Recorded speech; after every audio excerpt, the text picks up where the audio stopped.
Madilo. Welcome to podcast Madilo. Mari berdialog. Oke, selamat sore teman-teman pendengar semuanya. Selamat sore juga buat Bang Wildan. Semoga kabarnya baik buat kita semua ya teman-teman. Bener banget, semoga kalian dalam keadaan sehat ya. Karena akhir-akhir itu lagi sering banget hujan nih Bang Fadli. Iya, nih sekarang di mana-mana lagi sering banget hujan, lagi sering banget banjir. Gitu ya, semoga semua selalu dalam keadaan sehat dan dilindungi lah. Oke, tanpa lama-lama lagi kita akan mulai ke podcast Madilog. Nah, podcast Madilog ini adalah salah satu program kerja dari Departemen Kajian Strategis Bidang Sosial Politik BEM UPN Veteran Jakarta yang akan membahas mengenai isu sosial politik yang lagi hangat diperbincangkan. Nah, sebelumnya izinkan kami memperkenalkan diri. Ada aku, Fadli Yudhistira dari Ilmu Politik Angkatan 2021 bersama rekan aku. Halo, aku Faye dari Ekonomi Pembangunan 2024. Kita di sini akan menjadi moderator pada Madilog hari ini. Nah, sekarang kita di sini juga nggak cuma berdua, kita udah kedatangan salah satu narasumber kita yang sangat-sangat hebat ini, ya. Boleh dipersilakan perkenalkan namanya kepada Bang Wildan. Terlalu berlebihan. Gak ada. Oke, perkenalkan nama gue Wildan. Gue dari Mahkamah Mahasiswa Universitas Indonesia dan gue sebagai mahasiswa Fakultas Hukum. Gitu. Nah, Bang Wildan gimana nih kabarnya? Alhamdulillah gue baik. Kalian gimana kabarnya? Puji Tuhan, baik. Nah, ngomong-ngomong kalau boleh tahu kira-kira kesibukannya dari Bang Wildan sendiri apa akhir-akhir ini? Akhir-akhir ini paling gue sibuk kuliah, nyelesain tugas akhir, terus sembari itu gue ngerjain kerjaan gue juga, kerja. Terus juga sibuk di organisasi di Mahkamah Mahasiswa sih, gitu. Oke, agak sibuk juga ya. Mungkin langsung aja kita mau masuk ke topik pembahasan hari ini. Kira-kira apa nih topiknya, Faye?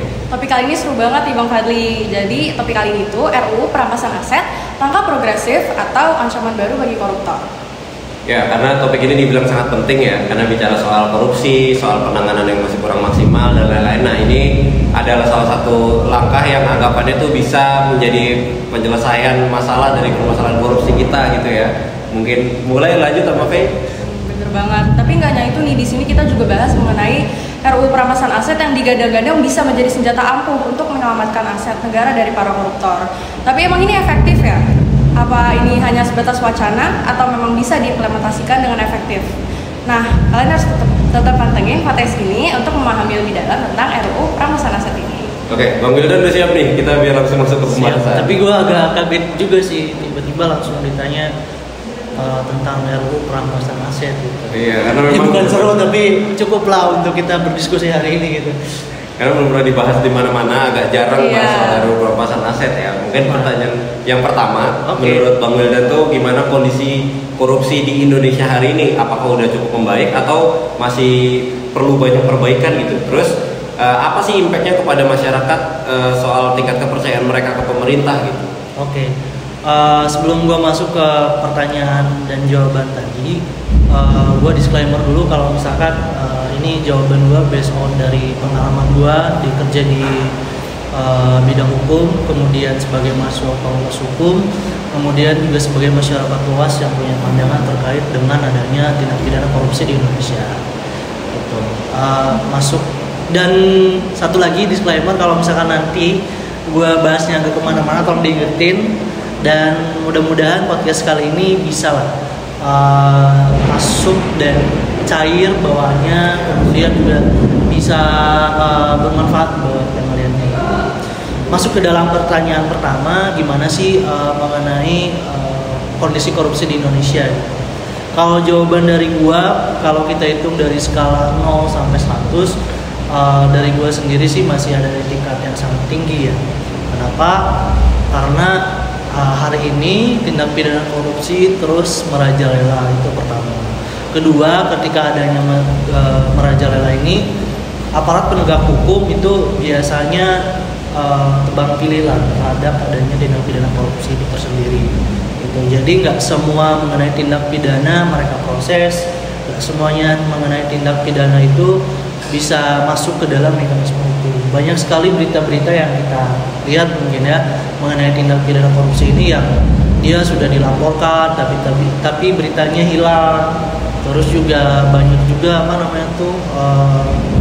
udah ada putusan pengadilan, terus dia kabur, terus apa penegak hukum nggak bisa apa-apa, duitnya kagak balik gitu kan gitu. Nah itu yang menjadi permasalahan saat ini.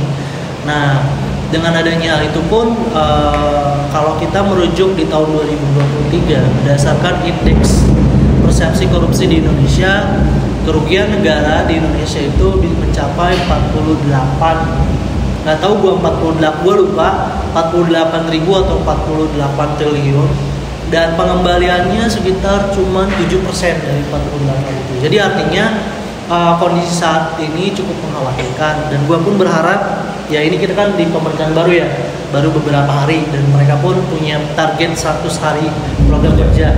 Nah mudah-mudahan di 100 hari itu banyak kasus-kasus besar, terutama mengenai tindak pidana korupsi ini bisa dapatlah, gitu. Bisa terproses dan bisa selesai lah yang sebelum-sebelumnya. Kayak gitu sih kalau dari gua penjelasannya. Terima kasih Bang Wildan atas penjelasannya. Emang ya kondisi saat ini tuh sangat mengkhawatirkan untuk korupsi di Indonesia. Tapi kita semua juga tahu pemerintah itu udah mengupayakan banyak hal gitu untuk dilakukan untuk memberantas korupsi ini. Tapi hasilnya tuh belum gitu terasa kan ya. Makanya muncul RUU perampasan aset ini sebagai harapan baru. Nah kalau boleh tahu Bang, bagaimana sih Bang Wildan melihat potensi dari RUU ini? Apakah benar ini bisa menjadi harapan baru bagi kita selaku masyarakat dalam penanganan korupsi di Indonesia? Oke. Tapi gue sebelum itu gue izin minum dulu ya. Minum dulu sebenarnya. Jadi gue sebelum masuk ke pertanyaan kedua, ada yang lupa juga. Tadi pertanyaan kalian mengenai apa sih yang pertama itu? Ini kira-kira sejauh mana korupsi mempengaruhi kepercayaan publik? Itu. Jadi gue tadi lupa jawab. Kalau misalkan mengenai hal itu, dengan adanya tadi angka-angka yang telah gue jelaskan, kemudian proses hukum yang tidak selesai, nah itu cukup mempengaruhi kepercayaan publik gitu. Akhirnya ketika pemerintah yang baru terutama membuat program kerja A, B, C, D, persepsi di mereka itu sudah persepsi buruk mengenai adanya program kerja itu, sehingga implementasinya kadang-kadang nggak bisa diterima sama masyarakat banyak gitu kan. Terus juga misalnya mungkin kejadiannya normal-normal aja, tapi persepsi masyarakat banyak tuh ada korupsi dan yang lain, itu juga sangat membebankan. Akhirnya ketika ada dugaan tindak pidana korupsi kan mau tidak mau itu harus adanya penyelidikan lebih lanjut, dan itu bisa jadi memperhambat proses program kerjanya gitu kan. Jadinya cukup mempengaruhi gitu mengenai hal itu, dan cukup membuat pesimis lah sebagai masyarakat banyak ataupun sebagai warga negara. Terus lanjut ke pertanyaan kedua mengenai apakah adanya RUU perampasan aset ini merupakan harapan baru. Sebenarnya kalau kita menilik dasarnya terlebih dahulu yang gua pelajarin di Fakultas Hukum, jadi pembuatan hukum itu sebenarnya ada 3 tujuan utama kalau kita mengenai pembahasan pembentukan hukum. Kalau kita belajar di hukum itu ada 3 tujuan. 1 ada keadilan, 2 kebermanfaatan, 3 ada kepastian hukum. Nah, kita belum tahu nih apakah RUU perampasan aset ini memiliki 3 unsur itu. Jadi jangan kita, ya memang itu harapan lah. Ada wacana RUU perampasan aset itu adalah harapan kita gitu. Kenapa? Karena di situ ada beberapa mekanisme hukum baru yang bisa menjerat ataupun mencegah adanya tindak pidana korupsi. Tapi kita juga harus memastikan bahwasannya 3 tujuan hukum itu bisa terimplementasikan dengan baik. Jangan sampai kita sudah buat hukumnya tapi penegakannya nggak ada. Kalau di hukum, anak-anak hukum mungkin tahu yang namanya Gustav Redbruch. Dia mengatakan kalau misalkan yang namanya pembentukan hukum itu ataupun hukum itu bukan hanya dalam hal pembentukannya, tapi dalam hal penegakannya juga harus baik. Gitu sih kalau dari gua sendiri sih. Jadi ini bukan kalau gua melihat di Fakultas Hukum gitu, sebagai orang Fakultas Hukum, ini memang ada sedikit harapan baru. Tapi ini bukan menjadi suatu hal yang angin segar, karena di Fakultas Hukum punya persepsi yang cukup mempertanyakan apakah bisa. Itu sih. Nah, itu dia, menarik banget tadi jawabannya soal pertanyaan Yofi ya. Berarti sebetulnya kalau bisa dilihat ini harapan ya, cuma agak pesimis soal selain daripada gimana formilnya, gimana juga nanti implementatifnya dari RUU perampasan aset ini. Nah, kira-kira karena tadi kita ngomongin soal gimana implementatifnya, sebenarnya kan kalau RUU ini udah dalam pembahasan tuh kurang lebih dari tahun 2003 kalau nggak salah ya. Cuma belum jadi nih. Kira-kira gimana sih cara memastikan mekanisme perampasan aset ini tuh bisa jalan dengan transparan, adil, dan nggak ada penyalahgunaan wewenang gitu di dalam. Oke. Kalau mengenai hal itu sih, itu menjadi kewajiban kita semua ya sebagai warga negara untuk memastikan bahwasannya suatu peraturan itu terimplementasikan dengan baik gitu kan. Nah, tapi kalau kita lebih konkret lagi berbicara mengenai hal itu, kita juga harus melihat bahwasannya kan yang menjadi pengimplementasi utama adalah selain masyarakat kita juga ada implementasi yang utama oleh aparatur penegak hukumnya, dari mulai kejaksaan, polisi, hakim, dan bahkan pengacara gitu. Jadi untuk memastikan transparansi itu harus ada pengawasan dari berbagai lini sektor yang tadi gue sebutin gitu. Nah misalnya contoh kecil dalam hal adanya misal nanti penyalahguna ketika RUU Perampasan Aset menjadi undang-undang, kemudian ada suatu kasus misalnya mengenai tindak pidana korupsi, terus habis itu dia menggunakan dalil perampasan aset. Nah, sebagai aparat penegak hukum itu harus memastikan bahwasannya peraturan tersebut berlebihan atau tidak terhadap yang dijadikan tersangka ataupun terdakwa gitu. Memastikannya oleh siapa? Bisa saja nanti oleh pengacaranya gitu kan. Bukan memperlihatkan tapi menganalisis bagaimana dakwaan yang dikasih oleh jaksa dan lain-lain. Jadi untuk memastikan transparansi itu ada atau enggak itu menjadi tugas dari aparat penegak hukum yang harus saling bersinergi gitu. Jangan sampai saat kayak hari ini lah gitu, dimana hari ini tuh mungkin memang kelihatannya biasa-biasa saja gugatan hukum itu kalau dilihat dari kacamata masyarakat awamnya. Tapi kalau dilihat dari misalnya kita mengenai dari sisi lawyer, dari sisi hakim, jaksa dan lain-lain, kita nggak menutup mata bahwa sudah menjadi rahasia umum kalau misalkan implementasinya itu kerap kali dan sering kali menyalahi aturan-aturan. Itu sih sebenarnya gitu. Jadi itu harus sinergi semuanya.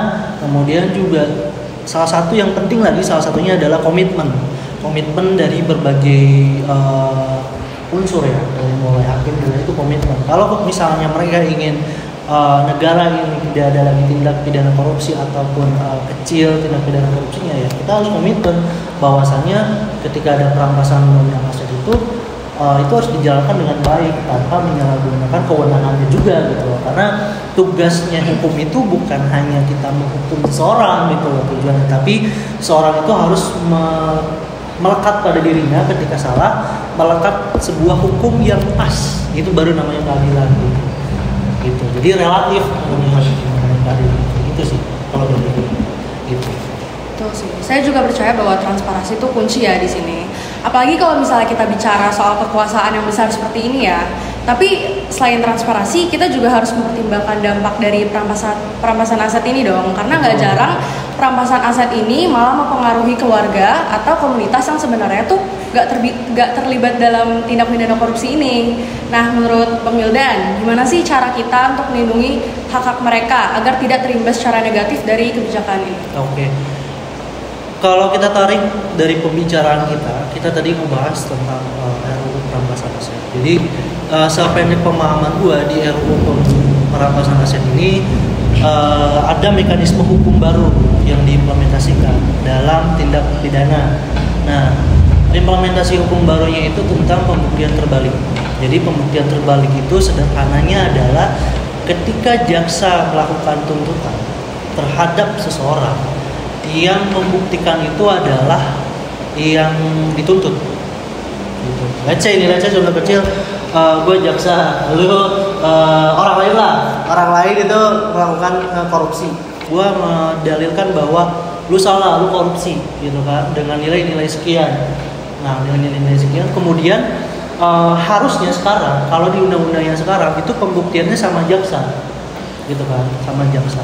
Tapi kalau ada undang-undang perampasan aset itu dibuktikannya harus sama seorang yang didalilkannya.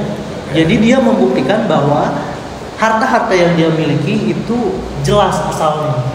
Nah, biasanya kalau misalkan kita tarik ke dalam pertanyaan tadi, hal ini yang nanti menurut gua ini rawan untuk penyalahgunaan kewenangannya tadi gitu kan, karena bisa saja dia mendalilkan seenaknya, kemudian ketika itu terjadi ada suatu kondisi di mana si terdakwa ini dia tidak mempunyai bukti sama sekali gitu loh terkait tentang tindakannya, padahal hasil dia itu hasil yang benar misalnya gitu kan, itu bisa terjadi. Nah, untuk melindungi tadi, masuk ke dalam pertanyaan, untuk melindungi tadi sama kayak di jawaban pertama, kita harus komitmen dalam hal penegakannya, kemudian kita harus awasi secara bersama. Ketiga, ini menjadi tugas aparat penegak hukum, terutama kalau kayak gitu kan berarti tugasnya lawyer, memastikan bahwa lawyer itu tugasnya bukan hanya kayak membela yang salah, enggak, dia memastikan bahwa hukum itu harus dilekatkan sesuai dengan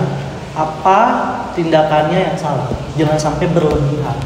Nah, dari situ sih yang harusnya memang kita lihat terlebih dahulu, yang harusnya diimplementasikan. Jadinya hak-hak si komunitas lain, keluarga dan lain-lain, ketika nanti ada RUU perampasan aset itu bisa terbackup dengan adanya hal itu. Dan jangan sampai gini loh, jangan sampai juga RUU perampasan aset ini yang dikatakan sapu jagat, gitu kan, undang-undang sapu jagat yang bisa menjadi solusi malah menabrak aturan lain. Itu jangan sampai. Kita pun harus melihat klausul-klausul nanti kalau misalkan RUU perampasan aset ini kemudian dirancang kembali, kemudian dijadikan undang-undang, kita harus masuk. Dan bahkan kalau mau pencegahan dari awal mengenai adanya pencegahan adanya kesewenangan untuk yang mengancam para pihak lain dari mulai keluarga dan lain-lain, mungkin dari BEM PJ tuh bisa ngasih pendapat gitu loh.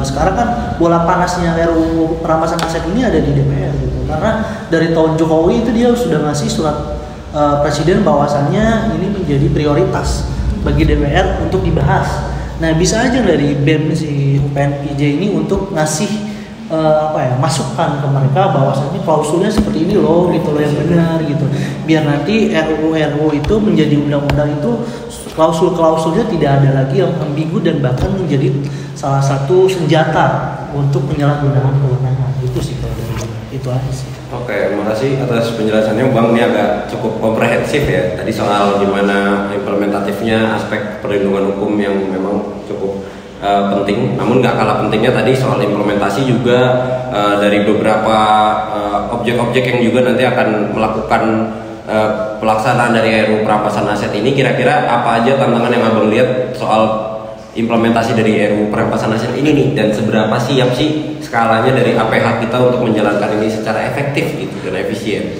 Kalau gue bisa jujur sih ini kalau kita skalakan gitu ya antara siap tidak siapnya, menurut gue masih belum siap apa-apa hukum kita. Kenapa? Karena kalau misalkan mengenai hal ini, sorry ada telepon.